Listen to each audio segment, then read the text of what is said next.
So ನೀವ್ ಹೇಳ್ತಾ ಇರೋದು ಗ್ರಾಫೋಥೆರಪಿ ಬರಿಬೇಕಾದ್ರೆ ಹ್ಮ್ ಹ್ಮ್. ಕೈ ಸ್ವಲ್ಪ ನೋವುತ್ತೆ ಅಂತ. ಹೌದು ಹೌದು. ಸ್ವಲ್ಪ ಜಾಸ್ತಿ ಇಲ್ಲಿ ಸ್ಟ್ರೆಸ್ ಆಗ್ತಾ ಇದೆ, ಸ್ವಲ್ಪ ಜಾಸ್ತಿ ಇಲ್ಲಿ ಪೇನ್ ಆಗ್ತಾ ಇದೆ ಅಂತ ಹ್ಮ್ ಅನ್ಸುತ್ತಲ್ವಾ? ಹ್ಮ್. ಸೊ ಹೌದು. ಏನ್ ಕಾರಣ ಅಂದ್ರೆ ನಾವು ಓಕೆ. ನಾವು ಬರ್ದು ತುಂಬಾ ವರ್ಷಗಳಾಗಿದೆ ಅಥವಾ ನಾವು ಕನ್ಸಿಸ್ಟೆಂಟ್ ಆಗಿ ಬರೀತಾ ಇಲ್ಲ ಅಂದ್ರೆ ಹ್ಮ್ ಈ ತರ ಹ್ಮ್. ಆಗುತ್ತೆ. ಓಕೆ. ತುಂಬಾ ವರ್ಷಗಳಾದ್ಮೇಲೆ ನಾವು ಕೆಲವು ನರಗಳನ್ನೆಲ್ಲ ನರ್ವ್ಸ್ನೆಲ್ಲ ನಾವು ಆಕ್ಟಿವೇಟ್ ಮಾಡ್ತಾ ಇದೀವಲ್ವಾ? ಹ್ಮ್. ಓಕೆ. ಸೊ ಆ ಕಾರಣದಿಂದ ಎಷ್ಟೋ ಇವಾಗ ನಾವು ಫಸ್ಟ್ ಟೈಮ್ ತುಂಬಾ ವರ್ಷ ಆದ್ಮೇಲೆ ನಾವು ಯೋಗ ಮಾಡ್ತಾ ಇದೀವಿ ಇಲ್ಲ ಜಿಮ್ಗೆ ಹೋಗ್ತಾ ಇದೀವಿ ಅಂದ್ರೆ ಬಾಡಿ ಪೇನ್ ಆಗೇ ಆಗುತ್ತಲ್ವಾ? ಹೌದು ಹೌದು. Which is a good pain, it is not a bad pain. Okay. Good pain okay. ಯಾಕೆ ಅಂದ್ರೆ ಅಲ್ಲಿ ಇವಾಗ ನಾವು ಶಕ್ತಿ ತುಂಬುತ್ತಾ ಇದೀವಿ ಅಂತ. ಅದನ್ನ ಆ ನರ್ವ್ಸ್ಗೆ ಆ ಮಸಲ್ಸ್ಗೆಲ್ಲ ನಾವು ನಾವು ಎನರ್ಜಿ ಕೊಡ್ತಾ ಇದೀವಿ ಮತ್ತೆ ಅದನ್ನೆಲ್ಲ ಸ್ಟ್ರಾಂಗ್ ಮಾಡ್ತಾ ಇದೀವಿ ಅಂತ. ಓಕೆ. ಇವಾಗ ಒಂದು ಕಡ್ಡಿ ತಗೊಳ್ಳೋಣ. ಹ್ಮ್ ಕಡ್ಡಿನಲ್ಲಿ ವೀಕ್ ಪಾಯಿಂಟ್ ಒಂದಿದೆ ಅನ್ಕೊಳ್ಳೋಣ. ಆ ಜಾಗದಲ್ಲಿ ಅಷ್ಟೇ ಸಣ್ಣಕ್ಕಿರುತ್ತೆ ಅಥವಾ ಆ ಜಾಗ ಅವಾಗ್ಲೇ ಸ್ವಲ್ಪ ಇದಾಗೋಗಿದೆ, ಸ್ವಲ್ಪ ಬ್ರೇಕ್ ಆಗಿದೆ. ಹ್ಮ್. ಇವಾಗ ನಾವ್ ಅದನ್ನ ಬೆಂಡ್ ಮಾಡಕ್ ಹೋದ್ರೆ ಫಸ್ಟ್ ಯಾವ ಭಾಗ ಬ್ರೇಕ್ ಆಗೋದು? ಅದೇ ವೀಕನ್ ಪಾಯಿಂಟ್ ಬ್ರೇಕ್ ಆಗುತ್ತೆ. ಆ ಸೊ ಇದೊಂದು ವಿಷಯನ ನೀವು ಚೆನ್ನಾಗಿ ಅರ್ಥ ಮಾಡ್ಕೊಳ್ಳಿ. ನಾವು ಗ್ರಾಫೋಥೆರಪಿ ಮಾಡ್ಬೇಕಾದ್ರೆ ನಮಗ್ ಪೇನ್ ಬಂತು ಅಂದ್ರೆ it is hmm surfacing. Hmm. Okay.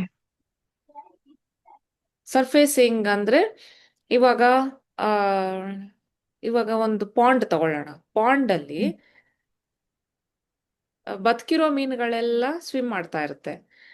ಅದು ಅಲೈವ್ ಆಗಿಲ್ಲ ಅಂದ್ರೆ ಅದು ಹ್ಮ್ ಮೇಲಕ್ಕೆ ಬಂದ್ಬಿಡುತ್ತಲ್ವಾ?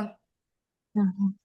ಹಂಗೆ ನಾವು ಈ ತರ ಕೆಲವೆಲ್ಲ ಈ ತರ ಗ್ರಾಫೋಥೆರಪಿ ಆಗ್ಲಿ ಅಥವಾ ಯಾವುದೇ ಆ ಏನೇ ಒಂದು ಸೆಲ್ಫ್ ಡೆವಲಪ್ಮೆಂಟ್ ಇದ್ರಲ್ಲಿ ನಾವು ಜಿಮ್ ಇರ್ಬೋದು, ಯೋಗ ಇರ್ಬೋದು, ಏನೇ ನಾವು ಫಿಸಿಕಲ್ ಆಗಿ ಏನೇ ಮಾಡ್ತಿದೀವಿ ಅಂದ್ರೆ ನಮ್ಗೆ ಯಾವ್ದೋ ಒಂದು ಪೇನ್ ಕಾಣಿಸ್ಕೊಂತಿದೆ ಅಂದ್ರೆ that is the weak point hmm. ಹ್ಮ್. ಅದು ನಮ್ಗೆ ಸರ್ಫೇಸ್ ಆಗುತ್ತೆ. ಅವಾಗ ನಾವು ಅದನ್ನ ಕಂಡಿಡ್ಕೊಂಡು ನಾವು ಇನ್ನ ಚೆನ್ನಾಗಿ ಹ್ಯಾಂಡ್ ಎಕ್ಸರ್ಸೈಸಸ್ ಎಲ್ಲ ಮಾಡಬೇಕು. ಇವಾಗ ನಿಮಗೆ ಓಕೆ. ಜಾಸ್ತಿ ಪೇನ್ ಆಗ್ತಿದೆ ಅಂದ್ರೆ maybe you hmm should start doing hand exercises at night also before going to bed. ಅವಾಗ ಹ್ಮ್. ಅವಾಗ ನಮ್ಗೆ ಏನ್ ಅರ್ಥ ಆಗ್ತಿದೆ ಅಂದ್ರೆ ಇದೆಲ್ಲ ನಮ್ದು ವೀಕ್ ಆಗಿದೆ, ಬರ್ದು ತುಂಬಾ ವರ್ಷಗಳಾಗಿದೆ. ಓಕೆ. ಹ್ಯಾಂಡ್ ಎಕ್ಸರ್ಸೈಸ್ ಅಲ್ಲಿ ಗೊತ್ತಲ್ವಾ, we are taking care of ಈ ಕಾರ್ನರ್ಸ್ ನ ಸಹ ನಾವು ನೋಡ್ಕೊಂತಾ ಇದೀವಿ. ಯಾ. ಈ part, correct. All these correct. Parts also we are taking care of. ಇದನ್ನ ಎಸ್. ನೋಡ್ಕೊಂತಾ ಇದೀವಿ. ಮತ್ತೆ ಈ ಪಾರ್ಟ್ ನೋಡ್ಕೊಂತಾ ಇದೀವಿ. ಇದನ್ನ ಎಸ್. ಇದನ್ನ ಯಾ. ಇವೆಲ್ಲಾನು ನಾವು ನೋಡ್ಕೊಂತಾ ಇದೀವಲ್ವಾ? ಎಸ್. ಕರೆಕ್ಟ್. ಅದಕ್ಕೆಲ್ಲ ಅದೆಲ್ಲ ಏನಕ್ಕೆ ಅಂದ್ರೆ ಅಷ್ಟನ್ನು ನಾವು ಇಷ್ಟು ವರ್ಷ ನಾವು ಅದಕ್ಕೆ ಗಮನ ಕೊಟ್ಟಿರ್ಲಿಲ್ಲ. ಯಾ. ಇವಾಗ ನಾವು ಅದನ್ನೆಲ್ಲ ನೋಡ್ಕೊಂತಾ ಇದೀವಿ ಅಂತಂದ್ರೆ ಅದನ್ನೆಲ್ಲ ನಾವು ಇವಾಗ ಸ್ಟ್ರೆಂತ್ ಕೊಡ್ತಾ ಇದೀವಿ ಅಂತ. ನಾವು ಸೈಮಲ್ಟೇನಿಯಸ್ಲಿ ಗ್ರಾಫೋಥೆರಪಿ ಮಾಡಿಕೊಂಡು ನಾವು ಹ್ಯಾಂಡ್ ಎಕ್ಸರ್ಸೈಸ್ ಮಾಡೋದು ತುಂಬಾ ಇಂಪಾರ್ಟೆಂಟ್. ಓಕೆ. ಓಕೆನಾ? So yes yes. ಕೆಲವೆಲ್ಲ ಏನೇನೋ ನೀವು ಇದು ಫಸ್ಟ್ ಪಾಯಿಂಟ್ ಆಯ್ತಾ? ಸೆಕೆಂಡ್ ಏನು ಅಂದ್ರೆ ಗ್ರಾಫೋಥೆರಪಿ ಮಾಡ್ಬೇಕಾದ್ರೆ ಕೆಲವೆಲ್ಲ ಸರ್ಫೇಸ್ ಆಗುತ್ತೆ. Like I explain what is the meaning of surfacing. Surfacing ಅಂದ್ರೆ ಏನೇನು ವೀಕ್ ಆಗಿರುತ್ತೋ ಅದೆಲ್ಲ ಮೇಲಕ್ಕೆ ಬರುತ್ತೆ, ಕಾಣಿಸ್ಕೊಳ್ಳುತ್ತೆ. ಓಕೆ. ಅದನ್ನೆಲ್ಲ ನಾವು ಕಂಡಿಡ್ಕೊಂಡು ಓ ನನಗೆ ಈ ತರ ಆಗ್ತಾ ಇದೆ ಆ ಅಂದ್ರೆ ಇದು ನನ್ನ ವೀಕ್ ಪಾಯಿಂಟು, ಇದನ್ನ ನಾನು ಸರಿ ಮಾಡ್ಕೊಳ್ಬೇಕು ಅನ್ನೋ ಆಟಿಟ್ಯೂಡ್ ಅಲ್ಲಿ ನಾವು ಮುಂದಕ್ಕೆ ನಾವು ತಗೊಂಡೋಗ್ಬೇಕು. ಓಕೆ. ಯಾಕೆ ಅಂದ್ರೆ ಕೆಲವರು ನಾನು ಸ್ಟಾರ್ಟಿಂಗ್ ಅಲ್ಲಿ ಆಲ್ಮೋಸ್ಟ್ 2.5 years ಬ್ಯಾಕ್ ನಾನು ಒಬ್ರಿಗೆ ಗ್ರಾಫೋಥೆರಪಿ ಕೋಚಿಂಗ್ ಮಾಡ್ಬೇಕಾದ್ರೆ ಅವರು ಕೈ ತುಂಬಾ ನೋವ್ತಾ ಇದೆ ಅನ್ಬಿಟ್ಟು ಸ್ಟಾಪ್ ಮಾಡ್ಬಿಟ್ರು ಅವರು. They thought because of graphotherapy, the hand is getting there is a lot of pain in the hand.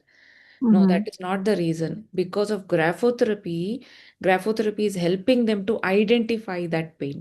ಇದು ನಿಮ್ದು ಓಕೆ. Weak point. ಇಲ್ಲಿ ನೀವು ಸ್ವಲ್ಪ ಅಟೆನ್ಷನ್ ಕೊಡಿ, ಹ್ಯಾಂಡ್ ಎಕ್ಸರ್ಸೈಸ್ ಮಾಡಿ, ಯಾ.